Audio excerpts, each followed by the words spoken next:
ಅರಸಿ ವಾರ್ತೆ. ಇದು ಸುದ್ದಿ ಸಮಯ.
ಓಂ ಲಕ್ಷ್ಮೀ ವಲ್ಲಭಾರಂಭಾಂ ವಿಘ್ನಾಮನಿ ಮಧ್ಯಮಾ ಅಸ್ಮದಾಚಾರ್ಯ ಪರ್ಯಂತಾ ವಂದೇ ಗುರು ಪರಂಪರಾ ಶ್ರೋತಸ್ಮಾರ್ಥಾಧಿಕಂ ಕರ್ಮಾಣಿ ಕಿಲಂ ಮೇನ ಸೂತ್ರಿತಂ ತಸ್ಮೈ ಸಮಸ್ತ ವೇದಾರ್ಥವಿದೆ ವಿಕನಸೇ ನಮಃ. ಇದು ಹಾಸನ ಜಿಲ್ಲೆ ಅರಸೀಕೆರೆ ತಾಲೂಕು ಮಾಲೇಕಲ್ ತಿರುಪತಿ ವೆಂಕಟರಮಣ ಸ್ವಾಮಿ ದೇವಸ್ಥಾನ. ಇಲ್ಲಿ ಆಷಾಢ ಶುದ್ಧ ದ್ವಾದಶಿ ದಿವಸ ಮಹಾರಥೋತ್ಸವ ನಡೆಯುತ್ತೆ. ನವಾಹಪೂರ್ವಕವಾಗಿ ವೈಖಾನಸ ಆಗಮ ರೀತಿಯಾಗಿ ನಾಳೆ ಇಲ್ಲ ನಾಡಿದ್ದು ಪಂಚಮಿ ದಿವಸ ಮಹಾಗಣಪತಿ ರಥಗಣಪತಿ ಪೂಜೆಯಿಂದ ಪ್ರಾರಂಭ ಆಗುತ್ತೆ. ಈ ದೇವಸ್ಥಾನದ ಇತಿಹಾಸ ಏನು ಅಂತಂದರೆ, ಇದು ಅಂದಾಜು 900 ವರ್ಷದ ಹಿಂದೆ ಚಿತ್ರದುರ್ಗದ ಪಾಳ್ಯಗಾರ ತಿಮ್ಮಪ್ಪ ನಾಯಕ ಅನ್ನೋ ಪಾಳ್ಯಗಾರ ಕಟ್ಟಿಸಿರೋ ದೇವಸ್ಥಾನ. ಅವರು ಚಿತ್ರದುರ್ಗದಲ್ಲಿ ಆಳಬೇಕಾದ್ರೆ ಪ್ರತಿ ವರ್ಷ ದೊಡ್ಡ ತಿರುಪತಿಗೆ ಪಾದಯಾತ್ರೆ ಹೋಗ್ತಾಯಿದ್ರಂತೆ. ಅದೇ ಥರ ಇಲ್ಲಿ ಬೆಟ್ಟದ ಮೇಲೆ ದೇವಸ್ಥಾನ ಏನಿದೆ ಇವಾಗ, ಅದ್ರ ಹಿಂದ್ಗಡೆ 106 ಕಿಲೋಮೀಟ್ರ್ ಕಾಡು ಮಧ್ಯದಲ್ಲಿ ಒಂದು ಕೋಟೆ ಇದನ್ನೆಲ್ಲ ಕಟ್ಕೊಂಡು ಅಲ್ಲಿ ವಿಹಾರಕ್ಕೆ ಬರ್ತಾಯಿದ್ರಂತೆ. ಈ ಬೆಟ್ಟದ ಮೇಲೆ ದೇವಸ್ಥಾನ ಏನಿದೆ ಅಲ್ಲಿ ವಸಿಷ್ಠದ ಆಶ್ರಮ, ವಸಿಷ್ಠ ಮಹರ್ಷಿಗಳು ವೆಂಕಟರಮಣ ಸ್ವಾಮಿನ ಪ್ರತಿಷ್ಠೆ ಮಾಡ್ಕೊಂಡು ಆರಾಧನೆ ಮಾಡ್ಕೊಂಡಿದ್ರಂತೆ. ಅವರು ತಪಸ್ಸಿದ್ಧಿ ಆದಮೇಲೆ ಮುಂದಕ್ಕೆ ಹೊಟ್ಟೋಗ್ಬಿಟ್ರು. ಆಶ್ರಮ ಇದೆಲ್ಲ ಬಿದ್ದು ದೇವರೆಲ್ಲ ಪೂರ್ತಿ ನೆಲದಲ್ಲಿ ಮುಚ್ಕೊಂಡು ಹೊಟ್ಟೋಯ್ತು. ಅದೇ ಸಮಯದಲ್ಲಿ ಅನಿವಾರ್ಯವಾಗಿ ಅವರು ದೊಡ್ಡ ತಿರುಪತಿಗೆ ಹೋಗೋದು ಬಿಟ್ಬಿಟ್ರು. ಅವರು ಬರೀ ತೊಂದರೆ ಆಗ್ತಾಯಿತ್ತು, ಮನಸ್ಸಲ್ಲಿ ಅದೇ ಭಾವನೆ ಬಂದ್ಬಿಟ್ಟಿತ್ತು, ಆ ದೇವ್ರ ದರ್ಶನಕ್ಕೆ ಹೋಗಿಲ್ಲ, ನನಗೆ ಅದಕ್ಕೆ ಈ ಥರ ತೊಂದರೆಗಳಾಗ್ತಾ ಇರ್ಬೋದು ಅಂತ. ಇಲ್ಲಿ ವಿಹಾರಕ್ಕೆ ಬಂದಾಗ ವೆಂಕಟರಮಣ ಸ್ವಾಮಿ ಕನಸಲ್ಲಿ ಬಂದು, ನೀನು ದೊಡ್ಡ ತಿರುಪತಿಗೆ ಹೋಗೋದು ಬೇಡ, ನಿನಗೆ ಇಲ್ಲೇ ನಾನು ದರ್ಶನ ಕೊಡ್ತೀನಿ ಅಂತ ಕನಸಾಯ್ತಂತೆ. ಅಷ್ಟರಲ್ಲಿ ಎಚ್ಚರ ಆಗ್ಬಿಡ್ತು, ಇದೆಲ್ಲ ದೊಡ್ಡ ಕಾಡು, ಎಲ್ಲಿ ಏನು ಮಾಡಬೇಕು ಅಂತ ಅವ್ರಿಗೆ ಗೊತ್ತಾಗಿಲ್ಲ. ಮತ್ತೆ ಹರಕೆ ಮಾಡ್ಕೊಂಡ್ರಂತೆ, ಎಲ್ಲಿ ಸಿಗ್ತೀಯಾ ನನ್ನ ದಾರಿ ತೋರಿಸ್ಕೊಟ್ರೆ ನಾನು ಯಥಾಶಕ್ತಿ ವ್ಯವಸ್ಥೆ ಮಾಡಿ ಪೂಜೆಗೆ ವ್ಯವಸ್ಥೆ ಮಾಡ್ತೀನಿ ಅಂತ. ಮತ್ತು ಮಾರನೇ ದಿವಸ ಕನಸಲ್ಲಿ ಬಂದು, ನಾನು ತುಳಸಿ ಮಾಲೆ ಬಿಟ್ಟಿರ್ತೀನಿ, ಆ ತುಳಸಿ ಮಾಲೆ ಎಲ್ಲಿ ಬರುತ್ತಾ ಅಲ್ಲಿ ದಾರಿ ಮಾಡು, ಅದು ಎಲ್ಲಿ ಕೊನೆ ಆಗುತ್ತಾ ಅಲ್ಲಿ ನಾನು ಸಿಗ್ತೀನಿ ಅಂತ ಕನಸಾಯ್ತಂತೆ. ಬೆಳಗ್ಗೆ ಬಂದು ಈ ಕಾಡಲ್ಲಿ ಹುಡುಕಿದಾಗ ಈ ಬೆಟ್ಟಕ್ಕೆ ಏನು ಇವಾಗ ಮೆಟ್ಲು ಕಟ್ಟಿದ್ದಾರೆ ಅದೇ ಜಾಗದಲ್ಲಿ ತುಳಸಿ ಮಾಲೆ ಬಿದ್ದಿತ್ತಂತೆ. ಆ ಮಾಲೆ ಅನುಸರಿಸಿ ಮೆಟ್ಲು ಇದನ್ನೆಲ್ಲ ಕಟ್ಟಿದ್ದಾರೆ. ಕೊನೆಯ ಜಾಗದಲ್ಲೆಲ್ಲ ಶೋಧನೆ ಮಾಡಿದ್ದಾರೆ, ಅಲ್ಲಿ ವಿಗ್ರಹ ಇದೆಲ್ಲ ಸಿಕ್ಕಿದೆ.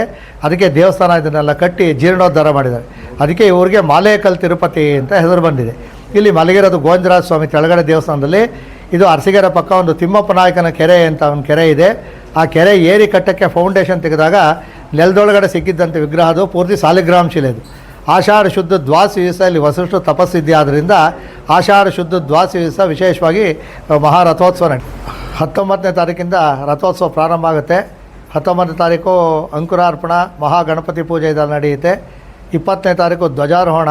ಆಮೇಲೆ ಪ್ರತಿ ದಿವಸವೂ ಬೆಳಗ್ಗೆ ಸಂಜೆ 2 ಹೊತ್ತುವೆ ಉತ್ಸವಾದಿಗಳು ಇದೆಲ್ಲ ಇರುತ್ತೆ.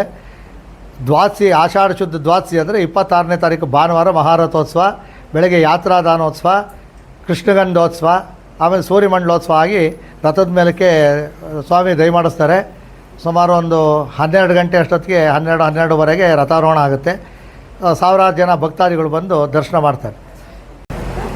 ಇಲ್ಲಿ ಒಳಗಡೆ ಗೋವಿಂದರಾಜ ಸ್ವಾಮಿಯವರು ಇದ್ದಾರೆ. ಸುಖನಾಥ್ ಉತ್ಸವದೇವರು ವೆಂಕಟರಮಣ ಸ್ವಾಮಿಯವರು ಬೆಟ್ಟದ ಮೇಲ್ಗಡೆದು ಆ ಉತ್ಸವನ ಇಲ್ಲಿ ಬಿಜು ಮಾಡಿಸ್ಕೊಂಡಿದೆ. ಏನು ಉದ್ದೇಶ ಅಂತಂದರೆ, ಎಲ್ಲರೂ ಬೆಟ್ಟ ದರ್ಶನ ಮಾಡೋಕ್ಕಾಗಲ್ಲ ಅನ್ನೋ ಉದ್ದೇಶದಿಂದ, ಆಮೇಲೆ ಮೇಲ್ಗಡೆ ಸ್ಥಳಾವಕಾಶ ಎಲ್ಲ ಅನುಕೂಲಗಳು ಕಮ್ಮಿ ಇರೋದ್ರಿಂದ ಉತ್ಸವನ ತೆಳಗಡೆ ಬಿಜು ಮಾಡಿಸ್ಕೊಂಡಿದೆ. ಈ ಕಡೆ ಬಲಭಾಗದಲ್ಲಿ ಅಮ್ಮನವ್ರು ಇದ್ದಾರೆ, ಲಕ್ಷ್ಮೀ ಅಮ್ಮನವರು. ಹೊರಗಡೆ ಮಕ್ಕದಲ್ಲಿ ಆಗ್ನೇಯ ದಿಕ್ಕಲ್ಲಿ ಸೂರ್ಯನಾರಾಯಣ ಸ್ವಾಮಿ ದೇವಸ್ಥಾನ ಇದೆ, ಅದು ಒಂದು ವಿಶೇಷವಾದ್ದು. ಈ ಕಡೆ ಈಶಾನ್ಯ ಮೂಲೆಯಲ್ಲಿ ಆಂಜನೇಯ ಸ್ವಾಮಿ ದೇವಸ್ಥಾನ ಇದೆ.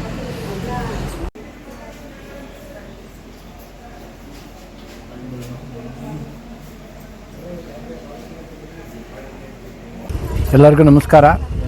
ಇದು ಹಾಸನ ಜಿಲ್ಲೆ ಅರಸೀಕೆರೆ ತಾಲೂಕು ಮಾಲೇಕಲ್ ತಿರುಪತಿ ದೇವಸ್ಥಾನದ ವತಿಯಿಂದ ನಾನು ಮಾತಾಡ್ತಿರುವಂಥ ಅಭಿವೃದ್ಧಿ ಕಮಿಟಿ ಸದಸ್ಯರಾಗಿರ್ತಕ್ಕಂಥ TR ನಾಗರಾಜ್ ಅಂತ ನಾನು. ಈ ಜಾತ್ರಾ ಮಹೋತ್ಸವ ಎಲ್ಲ ವಿಶೇಷತೆ ಇದೆ. ಇಲ್ಲಿ ಆಷಾಢ ಮಾಸದಲ್ಲಿ ಜಾತ್ರೆ ಎಲ್ಲೂ ನಡೆಯಿಲ್ಲ, ಆದರೆ ನಮ್ಮ ಮಾಲೇಕಲ್ ತಿರುಪತಿ ದೇವಸ್ಥಾನದಲ್ಲಿ ಆಷಾಢ ಮಾಸದಲ್ಲಿ ಜಾತ್ರೆ ನಡೆಯುತ್ತೆ. ಮೊದಲ ಏಕಾದಶಿ ಮಾರನೇ ದಿವಸ ದ್ವಾದಶಿ ದಿವಸ ಇಲ್ಲಿ ಜಾತ್ರೆ, ಅಂದರೆ ದಿನಾಂಕ 26/7/2026 ಭಾನುವಾರ ಈ ಸತಿ ವಿಶೇಷವಾಗಿ ಭಾನುವಾರ ಬಂದಿರೋದ್ರಿಂದ ನಮಗೆ ಜನ ಜಾಸ್ತಿ ಸೇರ್ಬೋದು ಒಂದು ನಿರೀಕ್ಷೆ ಸಹ ಇದೆ. ಈ ಜಾತ್ರಾ ಮಹೋತ್ಸವದ ಪ್ರಾರಂಭ ನಾಳೆ, ಅಂದರೆ ಭಾನುವಾರದಿಂದ 19ನೇ ತಾರೀಕಿಂದ ಹಿಡಿದು ಆಗಸ್ಟ್ 4ನೇ ತಾರೀಕುವರೆಗೂ ಪ್ರತಿ ದಿವಸ ಪೂಜಾ ಕೈಂಕರ್ಯಗಳು ನಡೀತಾ ಇರುತ್ತೆ. ಈ ಒಂದು ಜಾತ್ರಾ ಮಹೋತ್ಸವಕ್ಕೆ ಅಭಿವೃದ್ಧಿ ಸಮಿತಿ ಅಧ್ಯಕ್ಷರು ಹಾಗೂ ಅರಸೀಕೆರೆ ಕ್ಷೇತ್ರದ ಶಾಸಕರಾಗಿರ್ತಕ್ಕಂಥ ಶ್ರೀಯುತ KM ಶಿವಲಿಂಗೇಗೌಡರು, ಮುಜರಾಯಿ ಅಧಿಕಾರಿಗಳಾಗಿರ್ತಕ್ಕಂಥ ತಾಲೂಕು ತಹಸೀಲ್ದಾರು ಸಂತೋಷ್ರವರು, ಹಾಗೆ ಇದೇ ಊರಿನ ಮೆಂಬರ್ ಆಗಿರ್ತಕ್ಕಂಥ TA ನಾರಾಯಣಗೌಡರವರು ರಥದ ಇದಕ್ಕೆ ಹಾಗೂ ದೇವಸ್ಥಾನಕ್ಕೆ ಹೂವಿನ ಅಲಂಕಾರವನ್ನು ಅವರೇ ಪ್ರತಿ ವರ್ಷವೂ ಸಹ ಮಾಡಿಸ್ಕೊಂಬರ್ತಾರೆ. ಈ ಸತಿನೂ ಅವರೇ ಮಾಡಿಸ್ತಾರೆ.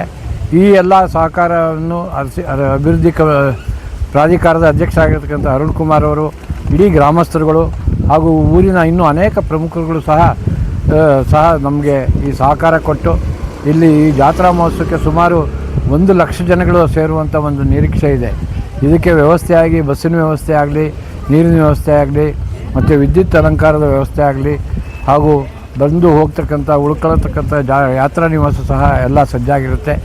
ಇದೆಲ್ಲರಿಗೂ ಬೆಳೆಸ್ಕೊಂಡು ದೇವರ ಒಂದು ಕೃಪೆಗೆ ಎಲ್ಲರೂ ಪಾತ್ರರಾಗಬೇಕು ಅಂತ ನಾನು ಈ ಮೂಲಕ ಎಲ್ಲ ನಾಗರಿಕ ಬಂಧುಗಳಿಗೆ ಹಾಗೂ ಅರಸೀಕೆರೆ ತಾಲೂಕಿನ ಗ್ರಾಮಸ್ಥರುಗಳಿಗೂ ಸಹ ನಾನು ಮನವಿ ಮಾಡಿಕೊಳ್ತಾ ಇದ್ದೀನಿ.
ಅರಸಿ ವಾರ್ತೆ, ಇದು ಸುದ್ದಿ ಸಮಯ.